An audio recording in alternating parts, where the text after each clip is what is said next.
What is up, everybody? Welcome back to another video, and in this video we're going to be talking about Darryl Roberts just a little bit more, and I thought this would be a perfect video idea to do because I had a thought after I uploaded the video that Short Lines have signed Darryl Roberts. I was like, alright, we signed Darryl Roberts, cool. I wasn't really hyped about him, his numbers. I was like, oh, those are kind of nasty. But then I had the idea after I uploaded it. Okay, wait a minute. We signed this guy to a 1-year cheap deal. This reminds me just like Rashaan Melvin last season when the Lions did the same thing. And last season I was super high on the signing Rashaan Melvin. And I think I know the difference. I think I know the difference on why I wasn't so high instantly on Darryl Roberts as I was on Rashaan Melvin. I think it's very important. I think it's because of this. The Detroit Lions sit at number 3 in the draft this season. And everybody knows about Jeffrey Okudah. And he has constantly been mocked to Detroit Lions over and over and over. Everybody's saying, hey, Jeffrey Okudah's going to be lying. Lions get Okudah. Lions get Okudah. Everybody's different saying it. Different platforms, big platforms, right? ESPN, First Take, whatever it may be. Everybody's saying it. I don't know if First Take did. And because of that, I think us as Lions fans were thinking, okay, yeah, they're going to take Okudah. Or some of us are saying, hey, please go sign this big-name corner. That way we don't get Okudah. But I think it's different. I don't know if the Lions are going after Okudah. Instead, I think this could be the next Rashaan Melvin. Now, the situation this year is even better than last season because last season, if you guys can remember, he came into a team of cornerbacks that weren't very good, that we had a lot of high hopes for, that they weren't very good. They never showed us really anything any good, right? I think it was Tease Tabor was there. We had Mike Ford. It just wasn't very good. Let's be honest. We had a lot of depth guys there. Okay, so he came into that group, and the hype was because, hey, Rashaan Melvin could start, and I was hyped. Okay, yeah, it's a 1-year cheap deal. He may not make the team. However, if he does make the team, this is going to be a steal. That's how I've always looked at it, right? If you're getting a guy on a very cheap 1-year deal and he gives you any kind of production, okay, yes, he may not be great. He's giving you production. That's a steal. That's a steal in my mind. You didn't have to go out and spend $10 million a year to get a starter. You got a starter on a cheap deal. So I think this could be the next Rashaan Melvin. Now, I think the situation, though, is better because I talked about how when Rashaan Melvin came in, the situation was nasty. This season, it's not the same. This season, he's coming into a situation with a guy named Desmond Trufant, who, let's just pretend is a number 1. But instead of having the Mike Fords, the Tease Tabors, we have Amani Oruwariye, who we had last season, but he didn't play much. But now after seeing Amani at the end of the season and seeing how good he actually was when he had the potential to start, when he started at the end of the season, seeing how well he graded out, that he could get some interceptions, that he can make some big plays, he's helping the run game, and we're like, oh, this guy could start at number 2. Like, this guy could legitimately start at number 2 next season. So now we bring in Darryl Roberts. And this doesn't scare me away that, okay, wait, maybe they're just not confident in Amani. Instead, it makes me think that, hey, this is a guy that's going to compete with Amani for that number 2 role. This almost could mean that the Lions pass on Jeffrey Okudah because they have another guy to compete. I don't know if the Lions are looking for the top corners. They know they have to get pressure, okay? Last season, I think, was a beautiful example. And if they can't take last season and understand what happened, then they're missing something, okay? You signed a guy for 3 years, $27 million in your slot cornerback. He looked awful. He looked awful when we couldn't get pressure. So what does that tell you? That you're going to go get Jeffrey Okudah and then all of a sudden we're going to be locking up? No, I don't tell you none of that. We're not going to be locking up because we go get Jeffrey Okudah. We still got to find a way to get pressure. Let's be honest, y'all. Who really thinks that Darius Slay in last year, that Jeffrey Okudah is going to come in his rookie year and be better than Darius Slay? I don't think many people, because Darius Slay wasn't even playing his role time. He played slot cornerback, which he doesn't do, against Keenan Allen. Think about that task. Think about that for a second. And he wasn't even that bad. But again, we didn't have any pressure. Jeffrey Okudah is going to come in and be that good right away. Now, he may at some point, because I do think he will be the top corner in this draft. I don't think he's going to be good as Slay in year 1. I think last year was a perfect example. We didn't get pressure. Our $9 million a year cornerback looked bad. Justin Coleman, the slot cornerback. Okay, Darius Slay had the worst season of his career, and I get that a lot of, the ugly stuff that was going on there. He still had the worst season, you could say, in a long time of his career. It was disgusting at the cornerback position. So I think the Lions need to understand that, hey, don't go draft Okudah. I mean, you can draft Okudah if that's what you want. But make sure you get edge rushers after that. You can still get Okudah and get guys to get to the quarterback. But keep in mind, what happened last season when you didn't get pressure? You got to make sure. That's why I always put it above my needs. That is what we have. We have to get pressure. Cornerbacks are important, but you got to have pressure because it doesn't matter. If a wide receiver and a quarterback have all day, they're going to get open. It's just going to happen, all right? You got a few seconds that a cornerback is supposed to lock up the wide receiver. If you can do that, usually pressure gets there, it's done.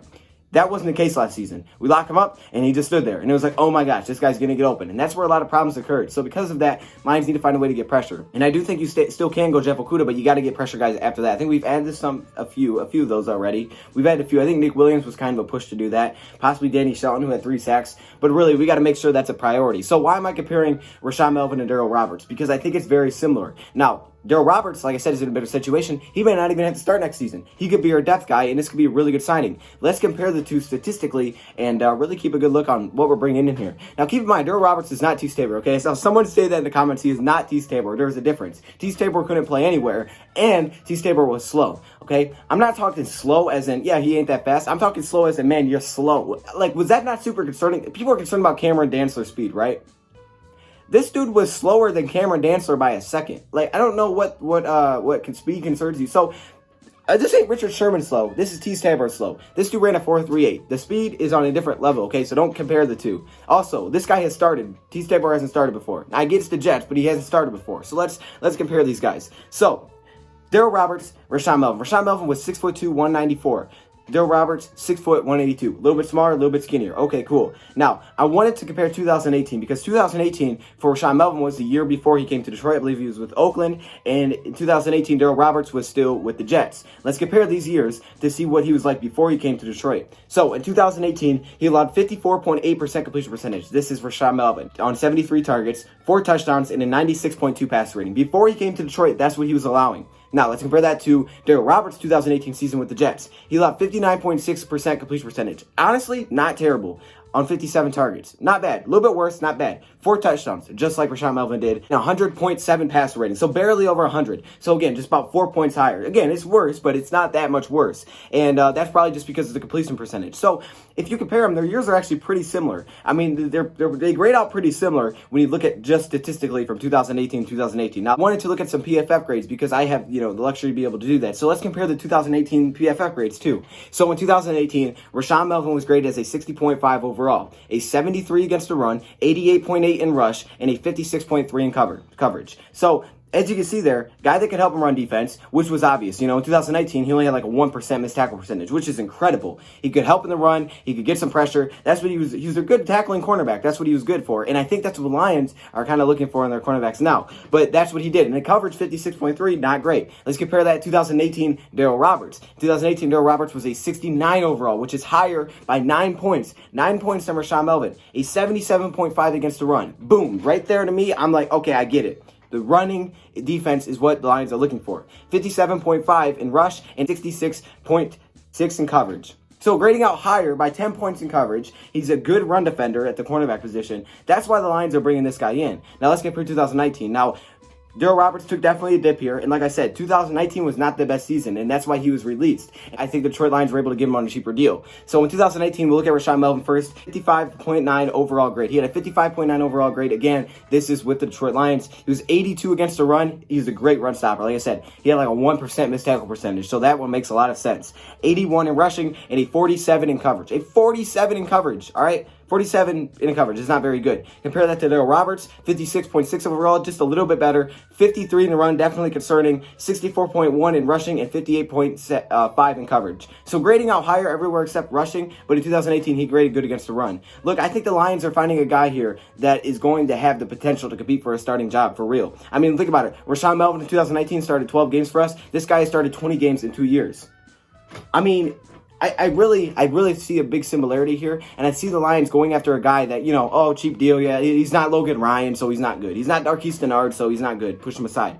You can't look at it like that all the time. The Lions can't always make the splash. And I know everybody wants to make the splash, and I want to make a splash, okay? If anybody wants to make a splash, I want to make a splash because I get excited when the Lions make big name players a Detroit Lion. Why? Because, wow, I get someone to buy a jersey. This is the guy I'm hyped for the season. But these guys are just as important. Your Rashaan Melvins that everybody slept on, that had a starting role. Now, granted, that's because our cornerback group wasn't that good, but he still started. He served an impact. We weren't able to get pressure, okay? That's why he looked worse from 2018 to 2019, because we didn't get pressure. Literally, you can back it up with evidence everywhere. The Detroit Lions need to get pressure because your defense was worse than Oakland's. He was worse with you than Oakland, and Oakland was not a good defense. You got to find a way to get pressure, and I think that's why it's always so high behind offensive line right now for me and needs. So I think the thing is here, you can't always be mad about these little signings because they do add up. And when you take these little signings, sure, you know what, maybe this guy doesn't start, maybe Amani starts, maybe they draft a cornerback, but you have to fill out depth somehow, okay? And you're filling it out with guys that are solid, that if injuries happen, you can put him in, okay? You can put this guy in if someone went down. You want to have guys that you can rely upon that's had veteran. He's kind of a veteran at this point. He's had the starting experience. You could rely on this guy if someone goes down. You don't want to just, let's just put a rookie back there every time. You put a rookie back there, that's cool. Yeah, he'll develop. At the same time, if an injury happens, you're trusting a rookie to start. That's not always the way you want to do it. We got lucky because Amani was a beast. And that's why we have a beast there. And I think this guy's going to be competing with the number 2 role with Amani. And if either of them look good enough, the Lions, I think, could start those and then go after pass rush. Maybe that's Isaiah Simmons. Maybe that's trading back and we can get an offensive lineman. I don't know what it is. But I think that could be what the Lions are trying to do here. I think these are good signings. It's a cheap deal. Worst case scenario, he's depth or he gets cut. I mean, you have to have them. You got to fill out the roster somehow. You can't. Not everybody's going to be a big signing because you got to put your money in different places. Now, I do understand the Lions have money to go make a big signing, but if they don't love Logan Ryan or Darquise Dennard, then I understand why they're not signing him. Don't sign somebody you don't want to love or that you don't love or that you don't want on your team. We don't know what the reasons are behind that. Maybe that's because they don't like their attitude. I don't know, right? The Lions wouldn't have signed Darius Slay if he was available because they didn't like his attitude. It's definitely not a bad signing, and I think just like Rashaan Melvin last season, this is not a bad move. The Lions have to make moves like this for depth. You have to fill out the roster. And you know what? There's a potential. There's a chance because he has experience, because he's shown us at times, at glimpses, this guy could start at number 2, and this was a beast signing. So don't sleep on it. Give him an opportunity. All right, you got to give these guys opportunities. Just because they don't make the most money doesn't mean they're a bad signing. A lot of times, you see it the other way around. Players get their big paycheck, and they don't play as well. Other players that get the cheaper deal, they're playing their butt off. Why? Because they want to get a bigger deal. They want to keep making money. They're like, oh my gosh, I'm on a one-year deal. If I don't play well this season, I may be out of the league. He's done it before, right? He didn't even play for a team that drafted him. Think about the concern that went in there. So, yeah, I mean, this is not a bad move, and I think, the Lions, we should not be mad at this. We got to understand, hey, you got to make moves like this, and this could be a good move for Detroit Lions. So let me know your thoughts, comments below. Thank you for watching, and I'm out.